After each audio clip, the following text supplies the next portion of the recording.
Well, the Mammoth Lakes Police Department issued a press release concerning a burglary at the pharmacy at the Vons in Mammoth Lakes. Now, according to that press release, Sunday night at approximately 11:15, Mammoth Lakes police officers were dispatched to the Vons Pharmacy in Mammoth Lakes for a report of a burglary in progress. Now, upon arrival, a Vons employee told officers that she was contacted by a customer who was a witness to the crime. The customer saw someone attempting to break into the pharmacy and then climb up onto the roof. Upon arrival, Mammoth Lakes Police Department officers searched the rooftop but did not locate any suspects. Now, according to that press release, the officers then made entry into the building after discovering an open exterior window. During a search of the business, officers discovered that an unknown suspect forced entry into the interior of the pharmacy. Officers also discovered that the suspect attempted to force open the cash register. Although it is clear that a quantity of prescription medication was stolen, the full loss will not be known until a complete inventory is completed.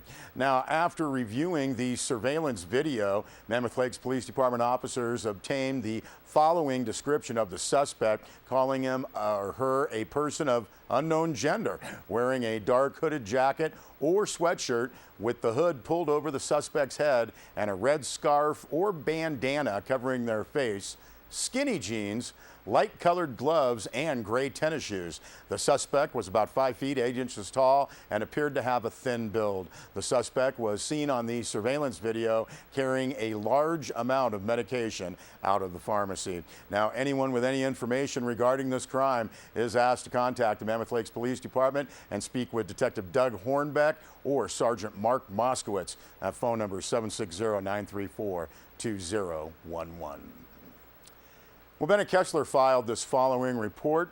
Most all local governments want to find ways to save money, and this week the Bishop City Council planned to sit down in a workshop to talk about some of those possible ways. The council scheduled a budget workshop for Wednesday from 9 a.m. until noon in the City Hall Executive Conference Room. It's open to the public, and Bishop City Administrator Keith Caldwell said the items up for discussions are about saving taxpayers' dollars. Now, first on the agenda is a discussion of dispatch services. Right now, the Bishop Police Department handles that, but Administrator Caldwell said officials will talk about whether it makes sense to consolidate some services. One option might be to coordinate with Inyo County or other entities to do dispatch services. Caldwell said these discussions are preliminary, and he said the council may ask for cost assessments. Now, in the past, Bishop had talked to Mammoth Police about handling their dispatch needs, but Mammoth decided to stay with Mono County. Now, another agenda item Wednesday is sales tax and crash tax. Although fairly controversial in many communities, a crash tax would assess out-of-town people who get into accidents in Bishop. The idea is to offset the cost of emergency medical service. The Bishop City Council is looking into this. The council will also talk about the city sales tax, which currently stands at 12%. Any increase in this tax would have to go to a vote of the people. Council members also plan to talk about potential money savings in the information technology area of city government.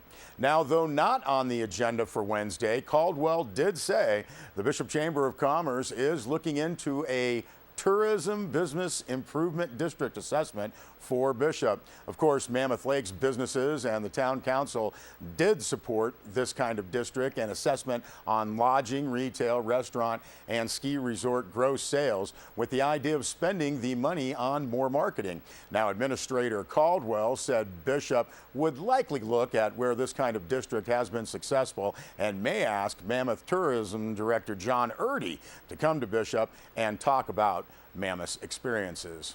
Well, meanwhile, in Mammoth, in the case of Vons grocery store, Erdy said locals need to know that food purchases are not charged the assessment. Now, Erdy said consultants are working on marketing plans for next summer when the T-bid money will start to be spent, with some expenditures on digital advertising this winter. He said research is going on now with emphasis on, quote, everything outside our door: climbing, trails to wilderness, skiing, boarding. We will put together material so everyone understands who and what we are, end quote.